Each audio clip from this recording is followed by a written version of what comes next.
Baik, Assalamualaikum warahmatullahi wabarakatuh. Perkenalkan, nama saya Ulfatus Solihah dengan NIM 107 dari Prodi Sistem Informasi. Di sini saya akan menjelaskan tentang task classification pada pemrosesan bahasa natural. Kemarin saya juga sudah menjelaskan tentang stemming dan juga lemmatization. Sekarang saya akan menjelaskan tentang task classification, yaitu task classification secara umum adalah proses ketika sistem atau model membagi suatu data ke dalam kategori tertentu berdasarkan pola yang dikenali. Jadi secara sederhananya, jadi komputer itu menentukan data ini termasuk kelompok mana gitu. Contoh paling mudahnya di sini adalah mendeteksi email spam. Jadi nanti sistem akan membaca sebuah email lalu mengklasifikasikannya menjadi spam atau email yang tidak spam gitu. Sistem mengenali pola seperti kata-kata mencurigakan, kemudian link tertentu, kemudian juga menempatkan email ke kategori yang sesuai, apakah termasuk spam atau tidak spam. Jadi inti singkatnya, task classification merupakan mengelompokkan data ke kategori yang benar berdasarkan pola. Kemudian metode yang umum dipakai dalam text classification itu yang pertama ada naive Bayes, kemudian ada logistic regression, kemudian ada SVM, ada decision tree, ada KNN dan juga yang lainnya. Di sini saya akan menggunakan metode naive Bayes sebagai contoh dalam codingannya nanti. Jadi metode naive Bayes merupakan metode yang digunakan untuk menentukan suatu data masuk ke kategori mana berdasarkan peluang atau kemungkinan. Jadi secara sederhananya, metode ini bekerja seperti menebak dengan perhitungan peluang. Metode melihat ciri-ciri dari sebuah data, misalnya kata-kata dalam email, lalu menghitung lebih besar kemungkinan data ini termasuk kategori spam atau tidak spam gitu. Contohnya ketika kamu ingin menebak apakah sebuah pesan itu termasuk spam atau tidak spam hanya dengan melihat kata-katanya. Misalnya kamu membaca sebuah email, "Selamat, Anda menang hadiah besar. Klik link ini." Kamu otomatis akan berpikir, di situ kan ada kata menang.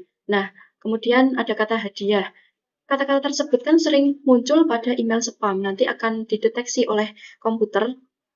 Ada juga link yang mencurigakan, itu kan merupakan ciri khas dari email spam. Nanti akan dideteksi oleh sistem, akan dikelompokkan termasuk email spam atau tidak spam gitu. Kemudian selanjutnya untuk kelebihan dari task classification yaitu yang pertama menghemat waktu. Yaitu proses mengelompokkan data yang biasanya memakan waktu lama bisa dilakukan otomatis oleh sistem. Sehingga pekerjaan manusia jauh lebih cepat dan juga mudah. Bayangkan saja kalau semisal ada banyak email yang masuk di email kamu. Nah, di situ kan pastinya ada yang email spam dan juga tidak spam. Ketika kamu membaca satu persatu email tersebut, kemudian kamu analisa email itu termasuk spam atau tidak spam, itu kan akan membutuhkan waktu yang sangat lama. Jadi di sini sistem ini membantu kita untuk mendeteksi email yang spam atau tidak spam dengan cukup mudah, dengan waktu yang lebih relatif cepat dibandingkan kita mendeteksi satu persatu gitu. Yang kedua yaitu mengurangi kesalahan. Karena dilakukan oleh model yang konsisten, hasil klasifikasi lebih stabil dan tidak mudah dipengaruhi oleh faktor manusia seperti lelah atau salah baca.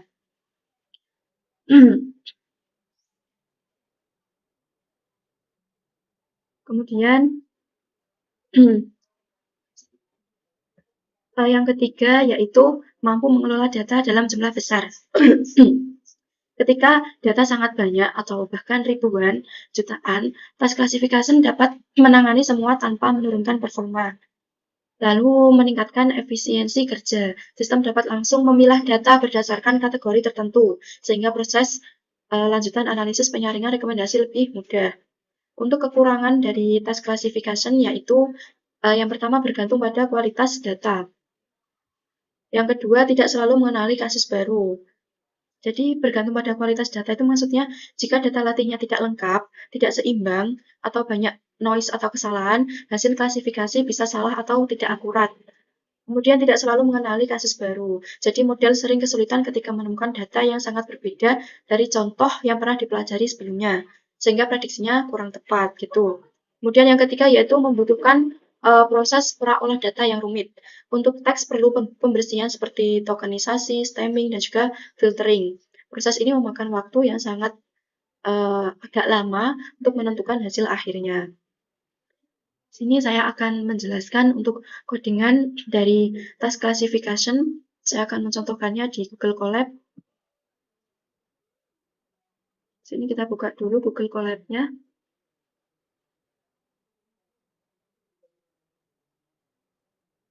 Kita klik New Notebook.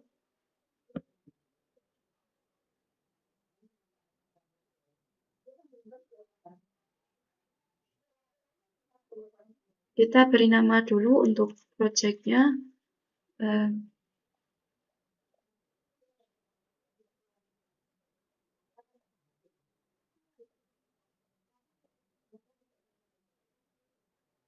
Di sini saya sudah ada contoh codingannya.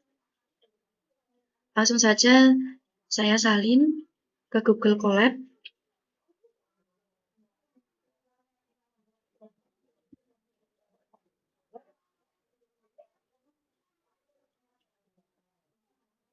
Baik, di sini saya sudah ada contoh codingannya.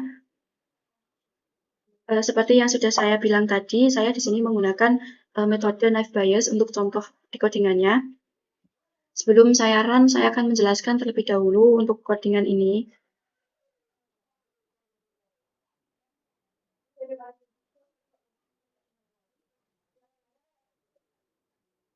Baik, di sini untuk yang pertama-tama saya akan jelaskan. Di sini saya akan menggunakan dua metode. Yang pertama ada TF-IDF, yang kedua knife bias. Jadi untuk yang TF-IDF itu untuk mengubah teks menjadi angka atau fitur.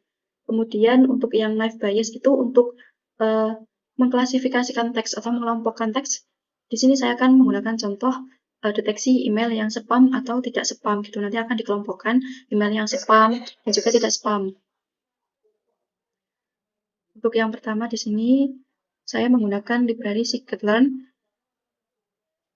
Kemudian yang codingan yang ini gunakan untuk mengubah teks menjadi angka melalui metode TF-IDF. Kemudian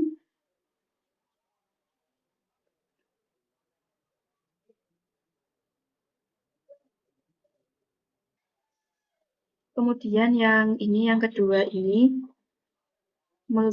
from scikit-learn knife bias import multinomial ini adalah algoritma knife bias khusus untuk data teks, cocok untuk deteksi spam, kemudian klasifikasi berita, dan juga analisis sentimen.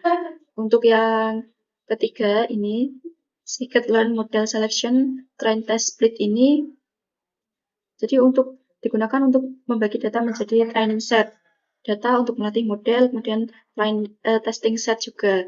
Lalu yang codingan yang ini, akurasi skor itu untuk menghitung presentase prediksi yang benar. Lalu confusion matrix ini untuk menunjukkan benar atau salah model berdasarkan kategori. Yang classification report ini menampilkan precision, recall, dan juga skornya. Di sini untuk contoh datanya, di sini ada kalimat selamat, Anda menang lotre jutaan rupiah, kemudian hai kapan kita bertemu besok, dan juga selanjutnya. Di sini sudah ada labelnya, di sini untuk selamat Anda menang lotre ini termasuk spam, kemudian hai kapan kita bertemu besok itu termasuk not spam. Kemudian untuk yang codingan ini, untuk processing, split, dan juga latih, untuk codingan yang vectorizer ini, di sini teks email diubah menjadi fitur numerik agar bisa dibaca oleh model. Lalu untuk yang extrain ini,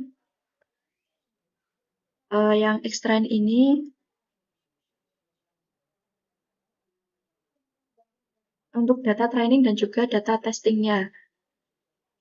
Kemudian yang model multinomial ini, knife bias ini, model belajar pola kata yang sering muncul di email spam dan juga non-spam. Lalu untuk yang output ini, print ini untuk outputnya. Baik, langsung saja saya run untuk melihat outputnya.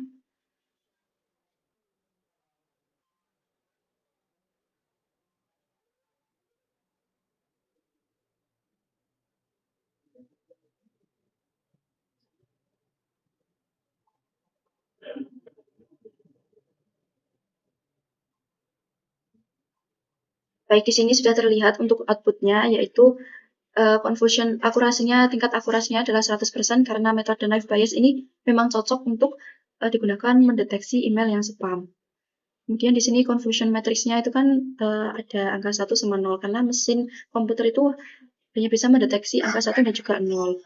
Classification report-nya ini ada presisi, recall, support-nya, tingkat akurasi, average-nya juga ada. Kemudian di sini detail testing-nya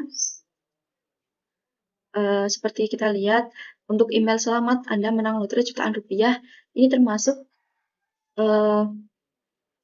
email yang spam karena sudah dapat dilihat bahasa-bahasa yang seperti ini sudah dikategorikan bahwa bahasa ini termasuk dalam kategori spam gitu atau tidak penting. Kemudian untuk yang kedua yaitu hai kapan kita bertemu besok. Ini diklasifikasikan termasuk dalam kategori not spam gitu. Untuk yang ini prediksi baru, Anda menang hadiah mobil. Ini termasuk spam dan juga jangan lupa bayar tagihan listrik ini tidak termasuk spam. Jadi komputer pemrosesan bahasa natural ini dapat mengidentifikasi bahasa yang termasuk spam dan juga tidak spam gitu menggunakan salah satu metode. Di sini saya menggunakan knife bias. Baik, sekian penjelasan dari saya tentang task classification. Kurang lebihnya saya mohon maaf. Wassalamualaikum warahmatullahi wabarakatuh.